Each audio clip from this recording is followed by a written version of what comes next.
J.P. Crawford joins us from Peoria, Arizona. J.P., good morning, man. Nice to see you. Hey, good morning, guys. Thanks for having me. A little chilly out there in the Cactus League, we understand. Did the equipment guys pack enough warm weather or cold weather stuff for y'all? Yeah, but I think you ran out. Everyone got it before me, man. I need a hoodie. I need a beanie. It's freezing out here, man. Hey, congratulations on a real great year for you guys. How long does it take you to put the previous year in the rearview mirror before you get back to work? Does that happen when you arrive at spring training, or is it right after the season is done with? Yeah, I would say probably like a couple months after. You know, you work out in the off season, you're lifting, and you know that some of the moments can't leave your mind, and use that to motivation. And you get to camp, and you know expectations are higher, and we're ready to go. How does it feel to go to camp knowing that you got a chance to be a playoff team, as opposed to, hey, we're building, we're almost getting there? This is really the first time in your big league career where it's like you're a playoff team.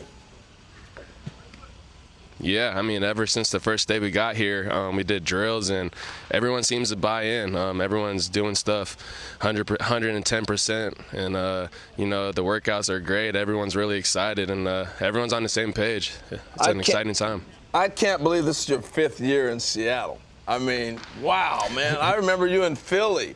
So I want to ask you the difference between young J.P. Crawford in Philadelphia trying to get his feet wet to the veteran. What's the biggest changes and difference we've seen in you? I think just knowing I belong. You know, having so many expectations as a rookie coming up. People think you're just gonna come hit 300 right out of the gate. You know, I had some injuries that put me off the field, and I lost my job, and you know, it was hard to get back to that. And then I came over here. It's got a fresh start, and you know, I just got a chance to play, and I think that's what got me comfortable. No, that makes so much sense. Defensively, you won a Gold Glove, obviously, already in your career. You talked about people expecting to hit 300. I'm one of those people. You got that type of talent. 300, you can win a Gold Glove. What do you feel like type of season you got to put together now? And it's a double question because Matt's going to jump in a second. And with the shift rule, will that help you with a higher batting average where you might achieve that 300? Oh, yeah, I definitely think so. You know, more holes are open now, and, you know, hopefully I can find some of them. So we'll see what happens. I want to know about what conversations you might have had with your manager, with Scott, about where you're going to hit this year, JP, because I know as a Mariner you've hit everywhere in the lineup. I know you like batting leadoff. I'm not sure what's going to look like this year. First of all, where would you like to hit? And where does Scott see you hitting? To me, it doesn't matter. You know, I just want to be in the lineup every day and help my team win. I can hit first, second, third, fourth, last. It doesn't matter. As long as I'm in the lineup every day, I'm fine with it. We haven't talked about it because it doesn't matter to me.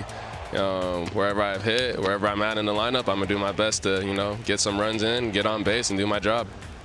You know, you really got to see playoff baseball in Seattle for the first time, and the craziness of the crowd. What stands out when you look back at that playoff game? Was it how loud the crowd was and they stood the whole game, or was it the 18 innings? What stands out for you? Oh, yeah, definitely the fans, man. We have the best fans in baseball. You know, I think they're the most loyal because, yeah, of the drought. And to see all the fans out there screaming, I mean, the field was vibrating. It was crazy. It's a moment I'll never forget. And because I was there, you know, when we didn't have that many fans and we were losing, and then to see that come out, man, it was a blessing. Couple years. Oh, go ahead. Go ahead. No, go ahead. I want to ask you about you know, where you hit in the lineup. We've already talked about. I want to know about where you hit in the league, because a couple years ago you had a huge season series against the Angels. Is it a coincidence that when you're back in Southern California you go off a little bit? You like being home? And where is your favorite visiting ballpark to swing the bat? Man, yeah, I would say Anaheim. I see the ball well there, I guess. I mean, the numbers prove it too. And yeah, I think just seeing my family in the stands, I think that, you know, puts an extra chip on my shoulder to do better. So, yeah, I would say Anaheim. So, JP, I got a little guy at home who wants to grow his hair like yours, the dreads, everything. And so when was the last time you had a haircut? I got to ask you that. Do it. he's trying. I trim the sides often, you know. But I haven't cut the top in like 4 years. I haven't touched it since I started dreading it out. So that's what I'm looking forward to. And it's not going to change, I don't think, either. Saved me a lot of money. I mean, it looks good, don't it? Yeah, it looks good. It looks good. Exactly. Man. I love it. Hey, talk about some of the new guys on the roster too, JP, because I'm always curious about when you introduce yourself to new teammates. Were these guys that you reached out to via text when they came to the Mariners, or do you wait until everybody reports to say hello in person?